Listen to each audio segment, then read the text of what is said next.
Hello everyone. Today we will talk about Thompson sampling for reinforcement learning. So, what exactly is Thompson sampling? At its core, it is a method for making decisions when you are not sure which option is the best yet. It is often used in what we call the multi-arm bandit problem.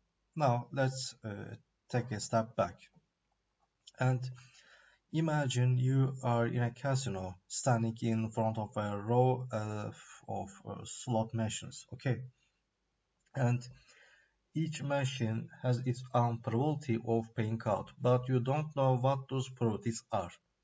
Some pay out more often than others, but you can't see that upfront. So here's the problem. Do you keep trying out different machines to learn more about them? Or do you just stick with the one that seemed to pay well the last few times? That trade-off between trying new options and sticking with what's worked with is what we call exploration versus exploitation. Okay, and all right. Now, Thompson sampling handles this by taking Bayesian approach. Okay, and here, instead of tracking just a single estimate for each option's reward rate, it actually keeps a whole probability distribution for each one. And every time you need to make a decision, you sample from each of these distributions. The one with the highest sample is the one you choose. And that way you are automatically exploring more when you are uncertain and exploiting more as you get confident. And that's okay. What can I say? So why even use this method? Well, it is not complicated to set up for one. It doesn't need a bunch of tuning. You just track how many times each arm has won or lost, and then update the distribution accordingly. Also, it's pretty efficient. It doesn't do a bunch of math on every round. It just draws a few samples and makes decision. And it also naturally explores options that you have not tried much, because the distribution is still wide when you don't have enough data. On the other hand, when you have pulled an arm a lot and it performs well, the algorithm tends to stick with it more confidently. And one more thing, if you have prior knowledge, let's say you already believe one option might be better, you can actually plug that in directly using prior parameters. And that's something many other strategies don't let you do so easily. And math and theory time, let's look at this. Here we are using what's called a beta Bernoulli model. So for each arm, meaning each option or machine, we assume the reward rate is a probability, and that probability is what we are trying to estimate. We will call it theta sub I, and let me zoom. Okay, theta sub I, and we assume it comes from a beta distribution. That's what's written here as like that. Theta I is distributed as beta with parameters alpha 0 and beta 0. Okay, that's our prior belief, basically what we assume before we see any data. Now, the actual rewards follow a Bernoulli distribution. That just means it is either 1 or 0, I mean success or failure, like flipping a biased coin. So we write that as R, and here Bernoulli, meaning the reward is drawn from a Bernoulli distribution with a probability theta I. And as we collect data, meaning as we keep pulling the arm and seeing whether we win or lose, we update our belief.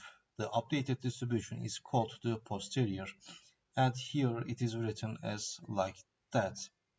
You can see, so theta I given data is distributed as beta with alpha 0 plus S sub I, and beta 0 plus fi.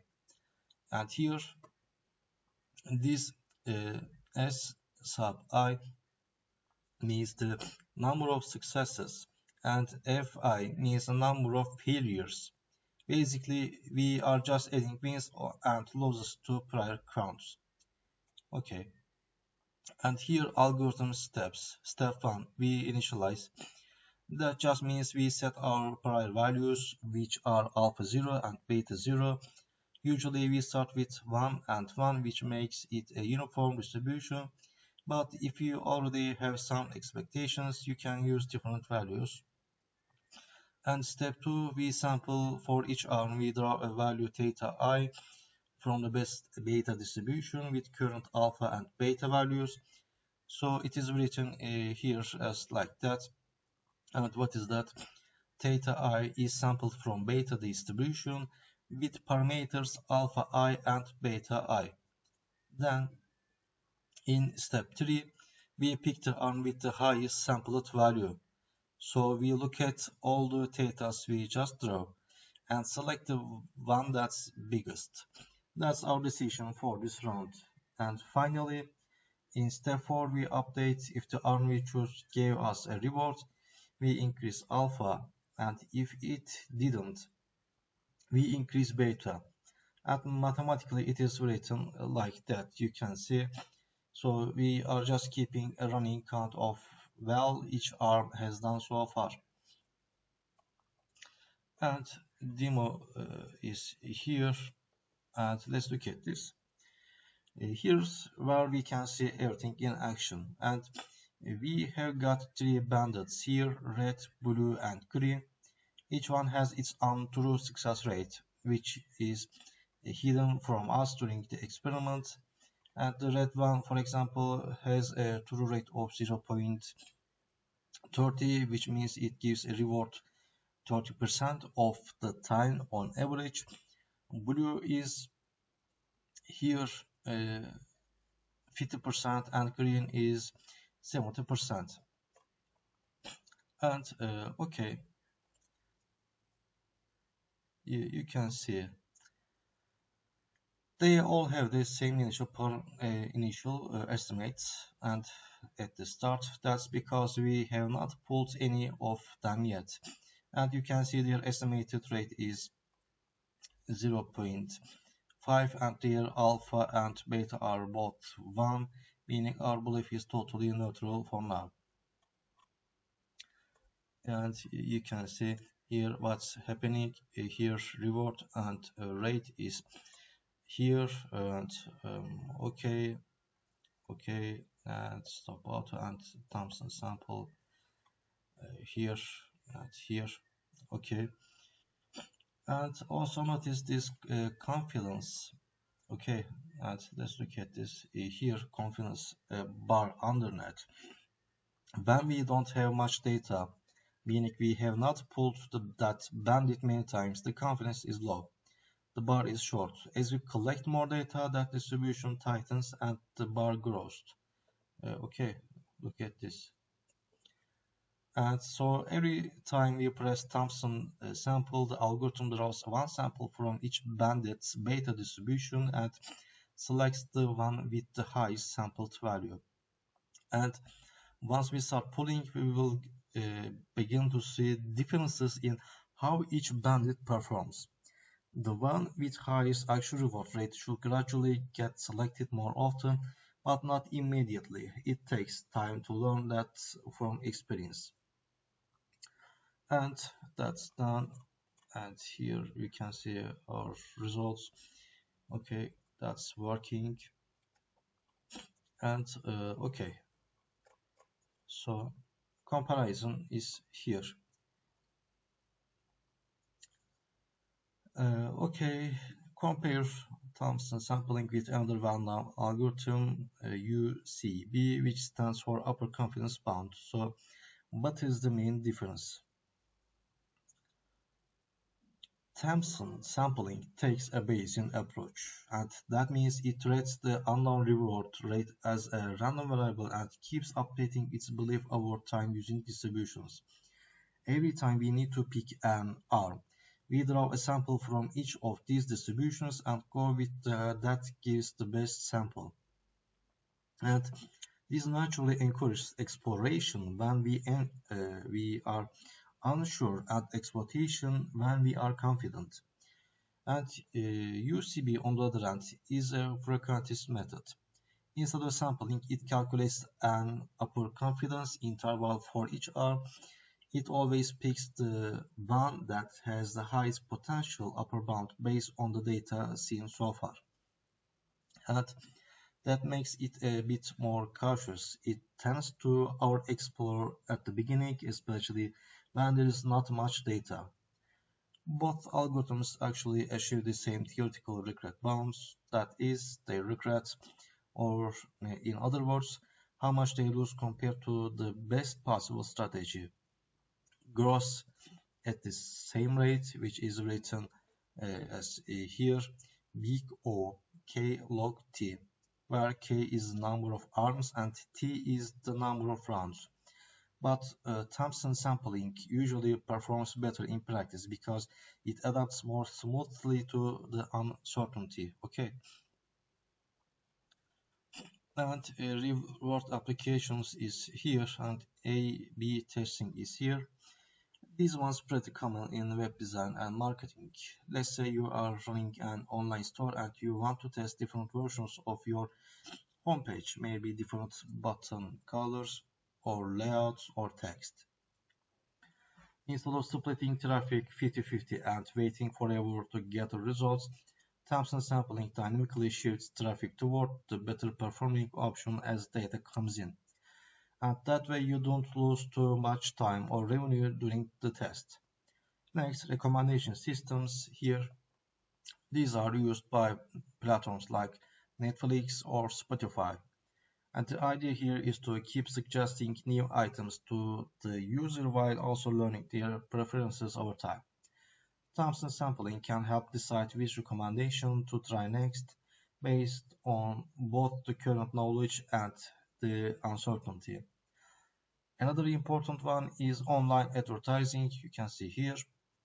And imagine an ad network that needs to pick the best ad to show for each visitor. There might be dozens of ads available and the click-through rates are not known.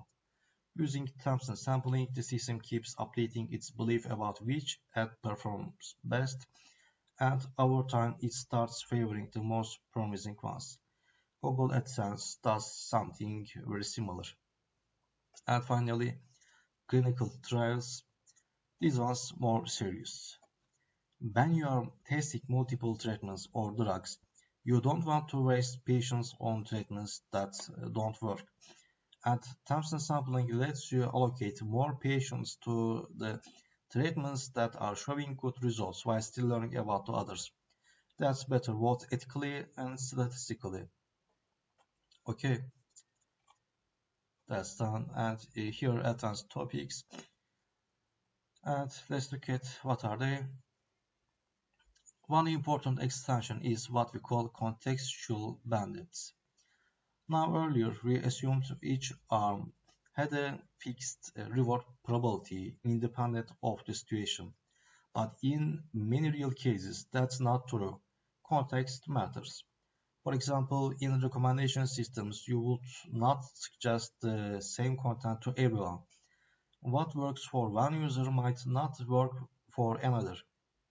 So contextual bandits include things like user features, time of day, device type, whatever context you have.